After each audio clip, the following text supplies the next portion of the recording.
अस्सलाम वालेकुम नाज़रीन, मैं हूं मंसूर अली खान और आप देख रहे हैं मेरे सवाल। नाज़रीन, प्रोग्राम मेरे सवाल करते हुए मुझे 1 साल हो चुका है। इस प्रोग्राम में मेरी एक कोशिश रही है कि वो सवाल उठाऊं जो आवाम के जहनों में पैदा होते हैं, वो सवाल जो लोग सियासी रहनुमाओं और इदारों के सरबराहों से करना चाहते हैं, और उन सवालात का जवाब ढूंढने की कोशिश करूं। इसी तरह मौजूदा सियासी हालात में मेरे जहन में काफ़ी सवालात थे जो मैं तहरीक इंसाफ के चेयरमैन इमरान खान से पूछना चाहता था। इस सिलसिले में 2.5 साल बाद मेरा इमरान खान साहब से राब्ता हुआ और कल रात 11 बजे मेरी उनसे 1 घंटे की मुलाकात हुई। नाज़रीन, जब मैं ज़मान पार्क पहुंचा तो वही ज़मान पार्क जहां कुछ दिन पहले तक मेले की तरह रौनक लगी हुई थी, कल रात को वो ज़मान पार्क सुनसान पड़ा था। ज़मान पार्क की फिजा में एक अनदेखा खौफ और अजीब तरह की बेचैनी वाज़े तौर पर महसूस की जा सकती थी। 2 सिक्योरिटी बैरियर से गुजर कर जब मैं और मेरे एक टीम मेंबर इमरान खान के घर पहुंचे तो उनकी जाती सिक्योरिटी के एक स्टाफ मेंबर हमें लेने के लिए बाहर आए। जब घर के अंदर पहुंचे तो सिर्फ 3 या 4 अफराद नजर आए जो उनके जाती मुलाजमीन या सिक्योरिटी स्टाफ के लोग थे। जब हम अंदर पहुंचे तो वहां तहरीक इंसाफ का कोई लीडर मौजूद नहीं था और खान साहब अकेले बैठे हुए थे। उन्होंने गर्मजोशी के साथ हमारा इस्तकबाल किया। खान साहब ने शलवार कुर्ता और जॉगर्स पहने हुए थे। सबसे पहले मैंने उनसे उनकी टांग की चोट और सेहत के बारे में पूछा तो उन्होंने बताया कि चोट पहले से बहुत बेहतर है, बस पैर कभी कभार सुन हो जाता है। हाल अहवाल पूछने के बाद जब गुफ्तगू का सिलसिला शुरू हुआ तो इमरान खान ने एक नामवर एंकर के बारे में तफसील से बातचीत की। बातों से महसूस हुआ कि वो एंकर खान साहब को ज्यादा पसंद नहीं है। उसके बाद बात सियासत पर आ गई और उनकी गिरफ्तारी के बाद की सूरत हाल और कोर कमांडर हाउस पर होने वाले हमले का जिक्र हुआ। इमरान खान का मानना है कि यह सब उनके खिलाफ एक सोची समझी साजिश थी। उन्होंने कहा कि उनको मोटरवे या और कहीं भी गिरफ्तार किया जा सकता था, लेकिन जानबूझकर ऐसी जगह का इंतखाब किया गया जहां पूरा मीडिया मौजूद था। उनके मुताबिक शीशे तोड़कर गिरफ्तारी के मनाजिर देखने के बाद तहरीक इंसाफ के कारकुनों का बाहर आना और एहतजाज करना फितरी रद्द अमल था। इमरान खान के मुताबिक चंद ऐसे अनासर एहतजाज में शामिल हुए जिन्होंने तोड़फोड़ की और आग लगाई, लेकिन इन सब कामों का मलबा पाकिस्तान तहरीक इंसाफ के ऊपर डाल दिया गया, जिसकी वजह से आज तहरीक इंसाफ के पार्टी रहनुमाओं, टिकट होल्डर्स और कारकुनों को शदीद मुश्किलात का सामना है। इमरान खान ने यह भी कहा कि मंगल को उनकी और बुशरा बीवी की अलकादे ट्रस्ट केस में पेशी है और उन्हें 80% यकीन है कि उन्हें दोबारा गिरफ्तार कर लिया जाएगा। अलकादे ट्रस्ट के हवाले से जब मैंने उनसे सवाल पूछा तो उन्होंने कहा कि यह केस बनाने की कोशिश की जा रही है, हालांकि इस केस में ऐसा कुछ भी नहीं है। नाज़रीन, इमरान खान का कहना था कि अलकादे ट्रस्ट की जमीन ट्रस्टी के तौर पर उनके और बुशरा बीबी के नाम हुई है और वो इस जमीन को ना बेच सकते हैं, ना किसी किस्म का माली फायदा उठा सकते हैं। ये जमीन बिल्कुल उसी तरह ही है जिस तरह शौकत खानम अस्पताल या नमल यूनिवर्सिटी की जमीन ट्रस्ट के नाम है। खान साहब का कहना था कि यह समझना ही गलत है कि मलिक रियाज से यह जमीन किसी फायदे के एवज ली गई। बरतानिया से आने वाले पैसों के बारे में उन्होंने कहा कि ये पैसे सुप्रीम कोर्ट में गए थे।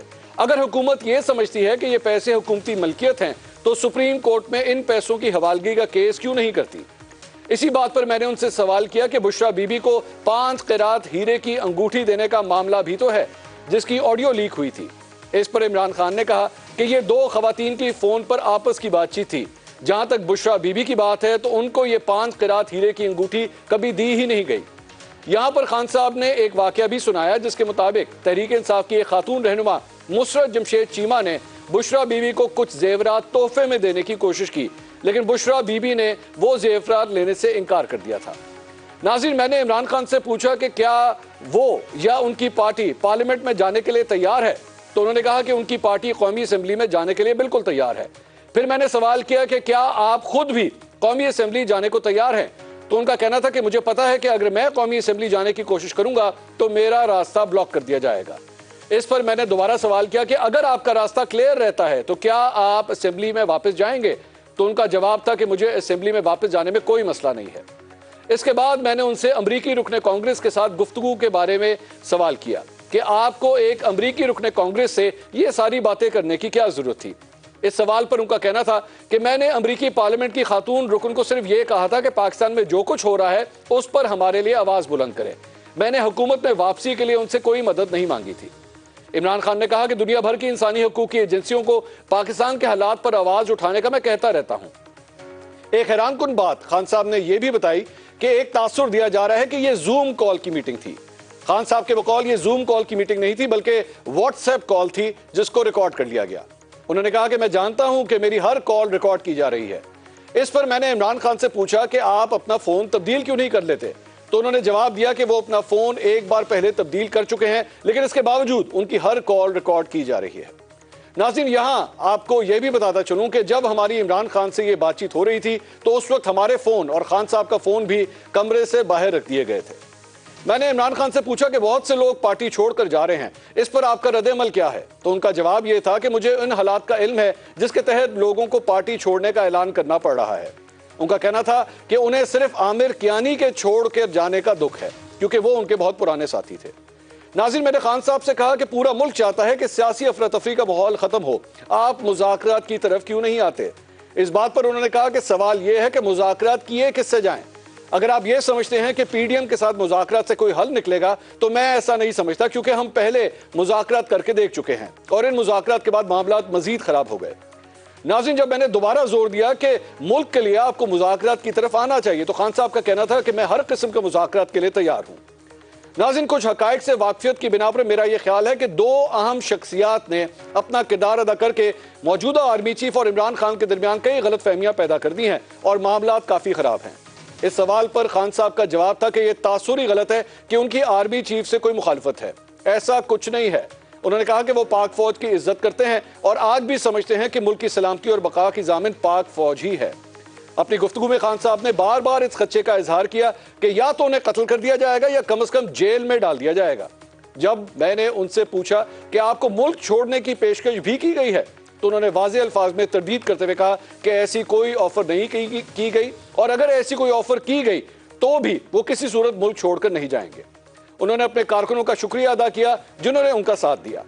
ناظرین جب میں نے عمران خان سے پوچھا کہ ایک خبر کے مطابق انہیں جنرل باجوہ نے کہا تھا کہ دوران حراست شہباز گل عمران خان کے خلاف طوطے کی طرح بول رہا ہے تو عمران خان نے اس کی تردید کی کہ جنرل باجوہ نے ان سے ایسی کوئی بات نہیں کی. ناظرین عمران خان سے بات چیت جاری تھی کہ پیغام آیا کہ پنجاب اسمبلی کے اسپیکر سبطین خان عمران خان صاحب سے ملنے کے لیے آ گئے ہیں.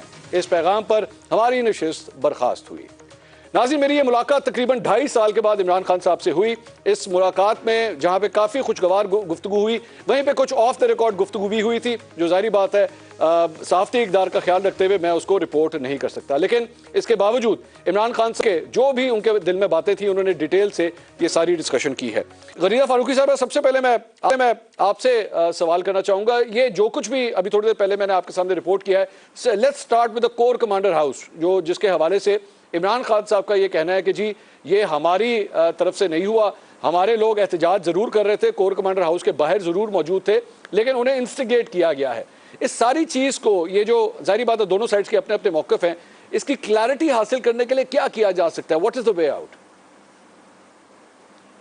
بہت شکریہ منصور علی خان صاحب. It's always a pleasure, always an honor to be on your program. اور میری طرف سے سب سے پہلے آپ کو بہت بہت مبارک. 2.5 سال کے بعد عمران خان صاحب کو آخر کار آپ کی یاد آ گئی ہے. آپ نے بڑے سخت سوالات کیے ہیں عمران خان صاحب سے اور رائٹلی سو, بالکل ٹھیک ٹھاک آپ نے سوالات ان سے کیے ہیں. لیکن بہرحال آپ کو مبارک ہو یہ ملاقات اور آئی ہوپ کہ یہ آئندہ بھی ملاقاتوں کا سلسلہ چلتا رہے, کیونکہ عمران خان صاحب کو سمجھنا چاہیے کہ جو بھی صحافی ان پہ تنقید کرتا ہے یا ان پہ جائز تنقید کرتا ہے وہ ان کا کوئی مخالف نہیں ہوتا. صحافی کا کام بھی سخت سوالات کرنا ہے اور آئندہ بھی امید کرتے ہیں کہ آپ کی ملاقاتیں جو ہے وہ جاری رہیں اور آپ پاکستان تحریک انصاف کی جو ٹرول بریگیڈ ہے ان کے حملوں سے بچے رہیں. اب آپ کے سوال کی جانب آ جاتے ہیں. کور کمانڈر ہاؤس پہ حملہ, میرا اگر آپ ذاتی اوپینین پوچھیں گے میں 100% کیا میں 200% اس پہ پر یقین ہوں کہ پاکستان تحریک انصاف کے لوگ ہی اس میں ملوث تھے. کوئی باہر سے شرپسند عناصر بیچ میں شامل نہیں ہوئے. یہ عمران خان صاحب کو بھی بہت اچھی طرح سے یہ بات معلوم ہے. وہ ایک شعر ہے نا کہ وقت کرتا ہے پرورش برسوں, حادثہ ایک دم نہیں ہوتا. تو یہ ایسا نہیں تھا کہ 9 مئی کو جو سانحہ ہوا, 9 مئی کے جو المناک واقعات ہوئے وہ ایک دم سے ہو گئے, وہ اچانک سے ہو گئے. उनके पीछे पूरी एक साल की जो सरगुज़िश थी वो उसके पीछे शामिल है। इमरान खान साहब किसको गद्दार कहते रहे, किसको मीर जाफिर कहते रहे, किसको मीर सादिक कहते रहे, किसको मुल्क दुश्मन करार देते रहे, नाम ले लेके किस किस्म की बातें करते रहे, डर्टी हैरी किसको कहते रहे, सो मच सो के जनरल फैसल नसीर का नाम लेते रहे, बावजूद इसके कि उनके पास कोई इसके सबूत नहीं थे। सो मच सो कि आप इंटरनेशनल मीडिया से बात कर रहे हैं अदालत में बैठ के और अंग्रेजी में आप जानबूझ के इंटरनेशनल मीडिया पर ये आप पैगाम दे रहे हैं कि जी वन मैन का प्रॉब्लम है। वन मैन किसको कह रहे थे आप? जाहिर है आप पाकिस्तान के आर्मी चीफ को कह रहे थे। तो इसका मतलब ये है कि आप ना सिर्फ पाकिस्तान के अफवाज को मुसलसल पिछले एक साल से एक मकसद के साथ, एक मुनज़्ज़म तरीके के साथ, सोचे समझे तरीके के साथ, ऐसा नहीं हो सकता कि आपको इल्म ही नहीं था, आपको पता ही नहीं था कि 9 मई के वाक़यात कैसे हो गए। और अब जब आपको अंदाज़ा हो गया है कि टाइम अप हो गया है, इस वक्त कोई रियायत नहीं दी जाएगी, उसके बावजूद आपने 10 दिन के बाद मसम्मत की। 9 मई को ये वाक़या होता है, उसके 10 दिन के बाद खान साहब की मसम्मत आती है। मसम्मत के बाद भी किस तरह से वो सामने आता है कि आज वो आपसे जो बात कर रहे हैं, यही 2-3 दिन पहले उन्होंने बात की कि जी हमारे लोग इसमें मुलव्विस नहीं थे। सबके रिकॉर्ड सामने आ चुके हैं, नादरा के डेटा से सबकी शनाख्त मुकम्मल हो चुकी है, एक एक का खुरा जाके इसी सियासी गिरोह के साथ मिल रहा है। फिर यास्मीन राशिद साहिबा जो कर रही हैं, फिर एजाज चौधरी साहब जो इन सब के लिए मेरे दिल में बड़ा एहतराम है। लेकिन जब कोई भी पाकिस्तानी पाकिस्तान की रियासत को ललकारेगा, पाकिस्तान की कौमी सलामती के लिए ख़तरा बनेगा, हमारा बतौर सहाफ़ी ये काम है कि हम उसको देन एंड देयर फैक्ट्स की बुनियाद पे, हक़ाइक़ की बुनियाद पे अवाम के सामने ला के बेनकाब करें कि जी ये वो लोग हैं, चाहे उसकी जो भी कॉस्ट हमें जो है वो बर्दाश्त करनी पड़े। तो एजाज साहब क्या कर रहे थे वहाँ पे, मुराद सईद साहब क्या कर रहे थे कि जी आपकी जहाँ जहाँ ड्यूटियाँ लगाई हुई हैं आप वहाँ वहाँ पहुँच जाएं। सो ये ऐसा नहीं है कि जी अचानक हो गया था, कोई लोग उठ के आ गए थे, उनके जहन में आ गया, वो कोर कमांडर हाउस में घुस गए, एक इतना बड़ा तमाशा लगा है। बल्कि तमाशा तो खैर अब एक छोटा लफ्ज हो गया है। आप इमेजिन कर सकते हैं कि आप अमेरिका में पेंटागन पे इस तरह धावा बोल दे, 500 metres away you would be shot down no matter whoever you are. ठीक, पेंटागन तो खैर बहुत बुरी बात है। आप न्यूयॉर्क में NYPD के दफ्तर पे इस तरह धावा बोल के दिखा दे जरा। जी मंसूर साहब।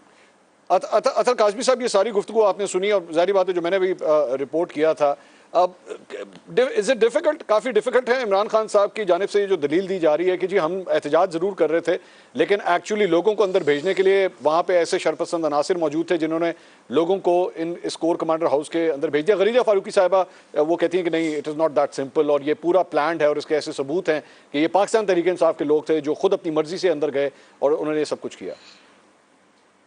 देखिए, पहली बात तो ये है कि ये किसी को हक नहीं दिया जा सकता कि आप जलाओ घेराव करें, जो भी इसमें मुलव्विस है। ईद करना, एहतजाज करना, ये सब का हक है, लेकिन आप इस तरह इमलाक को जलाएंगे, सरकारी इदारों पे हमले करेंगे, इसकी कोई जस्टिफिकेशन पेश नहीं की जा सकती कि जनाब फलाना गुस्से में था या फलाने का दिल टूटा हुआ था। नहीं, कोई देयर इज नो जस्टिफिकेशन। जो लोग भी इसमें मुलव्विस हैं, इसकी थॉरो इन्वेस्टिगेशन होनी चाहिए और उन कानून के मुताबिक डील किया जाना चाहिए। दूसरी बात यह है कि मैं कोर कमांडर हाउस में उस दिन 2-3 घंटे गुजार के आया हूँ वीकेंड पे, फ्राइडे वाले दिन, और मैंने वो सारी तबाही अपने आंखों से देखी है और इंतहाई जो है वो परेशान कुन है और इंतहाई जो चीजें हमने वहां पे देखी वो बड़ा, उसको देख के बड़ा मैं भी मुस्तरब हुआ और जो भी जाएगा उसकी भी यही इसी किस्म की कोई फीलिंग हो।